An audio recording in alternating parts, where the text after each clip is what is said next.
replace the wheels, since the wheels on here are pretty much about shot. One's on one of the boards. It's cracked. I got a small crack somewhere around in this area where one of the wheels is setting. And I'm gonna have to do something with that. That's gonna have to go. The old wheel, I got it in my car, so I'm gonna be looking for 4 new wheels to install on this thing. That way I can get it easily moved, because right now it's only running on 3 wheels. It's kind of hard to move. But that's where I'm at so far. So, I'm gonna try to get a little bit further at some point in the future. I'm not too sure when I'll get back to it again, whenever I feel like it. I'm not too sure about the buttons, but I'm gonna try again with some of the guys at my work to see if they can make me some buttons for this. But for now, you can see this is as far as the 3200, 3210 is at this point in time. So the rest of it's going to be still back onto this. I got the control center back in there for this machine, and you can see I got the stereo unit now back in here. I haven't test fired it yet, but I'm hoping when I do a test fire that it does not freaking explode again. Yes, I make sure I put out the caps exactly where they should be, especially for the blue caps. What all the blue caps used to be. The green ones I'm not too sure exactly, since I replaced those with those yellow ones and I got the orange ones. Assuming the orange ones should be on the right spot, because what I'm assuming anyway. But that's what I'm gonna hope. I'm hoping all that's in the right spot.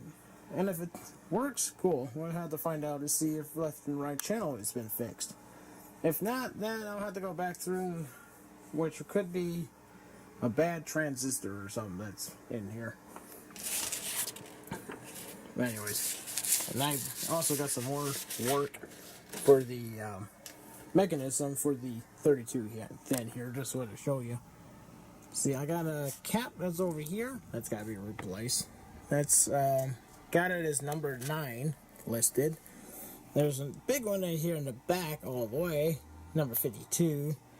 And then there's 2 others that's on the other side, number 43 and number 41. I'm going to have to replace all of those caps, which luckily, this thing does have something that I can go off of. Like number 9's 50 volts. Number 41's 50 volts, number 43 is 50 volts, and number 52 is 50 volts.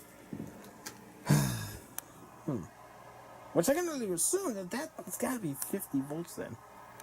I mean, if all these are at 50 volts, I mean, that should mean that the other capacitors that are on the key side that I need to replace, at least for the one, the other one looks like a Mallard type cap, which would be this 0.1 at the latch solenoid. That's got to be something different, maybe 25 volts or something. Can't be 50. So that one right there's got to be 50. 22 microfarads at 50 volts.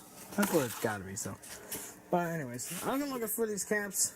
Once I get those ordered, then I'll set them aside for this thing here when I get ready to finally do some more work, because at this moment in time, this thing is going to have to do a complete overhaul, and that's going to be quite a lot of work. It ain't like this Wurlitzer Jukebox here, this 443, where it's easy to pull the whole entire mechanism out. This is a whole different ball game. So, just like the other Wurlitzers, it's hiding over there. So, well, anyways, that's going to be the end of this video. So, hopefully you enjoy this new footage that's not wobbly whatsoever, as you probably wouldn't notice. We'll see you next time. See ya. Okay, got some more work I'm doing on the Wurlitzer 3210. I'm working on the wheels right now since one of them actually broke. So I'm putting whole new wheels on this machine now, which I'll show you the first 2 sets I got in here so far. I got these 3-inch in here. I got the 2 there. It's gonna roll in the front, so these things here are gonna pivot. And what I'm gonna do for the back, instead of having a now instead of pivots, I'm going to put straights on there, so if I need to turn it, I'll just turn it from the front, and the back would just go straight, so one wheel would turn, the other would sit. So, but this is where I'm at right now. Got the first two in. I'll be tipping this thing back forward and try to move it around the other way, tip it, so that way I can get to the back wheels and get those changed out. Alright, I got the other set of wheels on here now. And you can see there's one, and there's the second one. So now, this thing is going to be up off the ground quite a bit. This thing is going to be off the ground probably another, I'd say, almost 2 inches or so. So, now it's going to be lifted. And while I got this up in the air like this, I can show a little bit underneath this unit here. Let's see how well it comes up here. Okay, there's the port in the front. That's for the stepper unit. For anyone who wanted to use a wall box, that's what you use. It'll plug into all 4 of those. But if not, you'll have this simple plug, number 4, that's got a pre-jump on it. So, there's some connectors right here on this part. There's some others.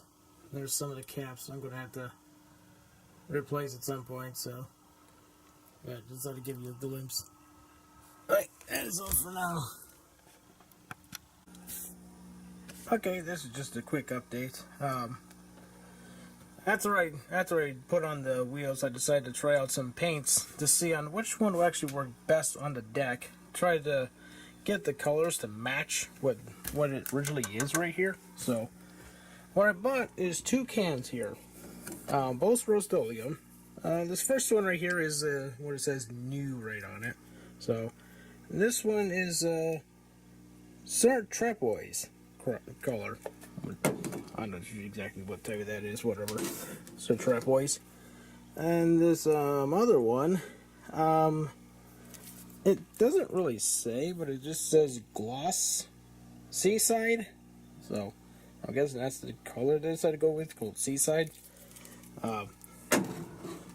What I did, when I first put the Seaside on this side over here, well, I know it's kind of bubbly, but as you can see, the way the color is, it's a little bit,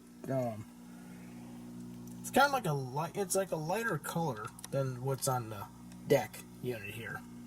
At least for what I can tell. It's definitely a lot lighter. But this Trapezoid that's over here on this side, you can see it kind of matches together. You can kind of see it in the light, sort of. I probably would have the other light involved, so I'll just see if I can do that any better. Hang on. Let's grab this other light.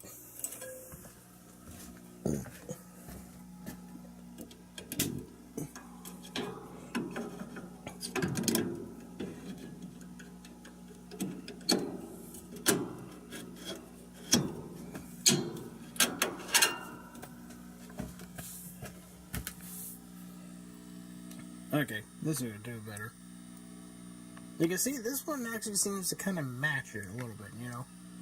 Seems like the best. I'll have to do some more work before I start spraying this whole unit down, and also I'm going to have to watch these words, which I'm going to have to get the size on these here identical, so I can repaint that. I'm also going to have to redo this here, record load lever here, so. But you can see now, for the Seaside, now you can kind of tell on how much lighter it looks compared to the Trapezoid. Sir Trapezoid that's over here. The Sir Trapezoid actually looks pretty dang good to me, so I'm thinking that's what I'm going to go with. So I guess if you got a Wurlitzer 3210 like this here that's in this color, I'll probably go with this Sir Trapezoid. It looks the best, and seems like it's the right color for it. It might be just a tiny darker, but it's hard to tell the difference, as you can see. But that's what I'm going to go with when I get this unit completely torn apart when I get there. Hey there again. This is an update. I actually bought 2 springs to try out to see if they work in the Wurlitzer 3210 jukebox here, since some of the springs will need replacing, including one that triggers the switch on the bottom. What I tried out for the switch that goes on the bottom, I tried this one out, which is a 1/4 by 1 inch and 3/16, which is kind of getting messed up there from the light.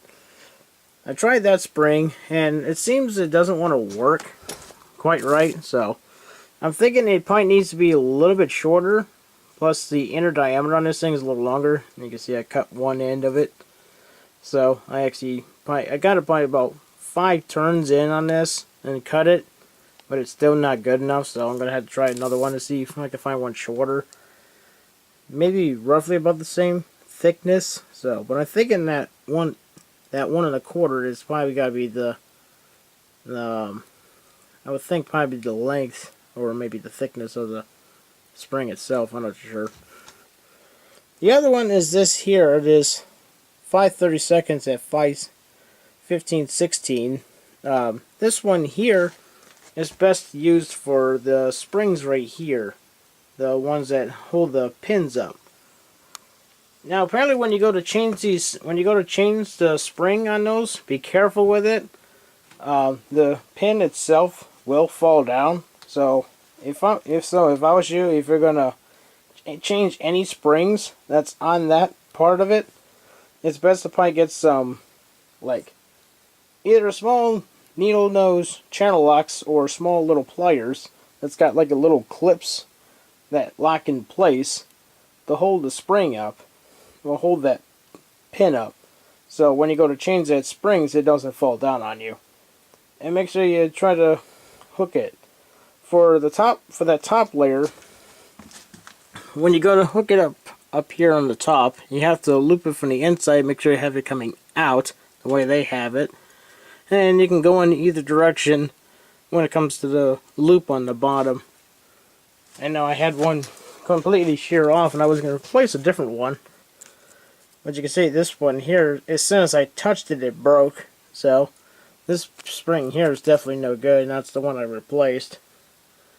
I got it in the dark. I kind of screwed up when I was cutting this thing, so I would be careful when you're doing this. It's not picking it up very good, but you can see one that's kind of shiny, which is this spring right here. It's kind of shiny-ish. That's the one I replaced, and everything else is pretty rusty and yucky. So, but that's the one I replaced. It's right there in the dark. So I'll just give you an update on that. So if you need to replace the springs on that, that's the one to look for. And I'll let you know. I'll let you know on this one here when I get the right spring for that to work.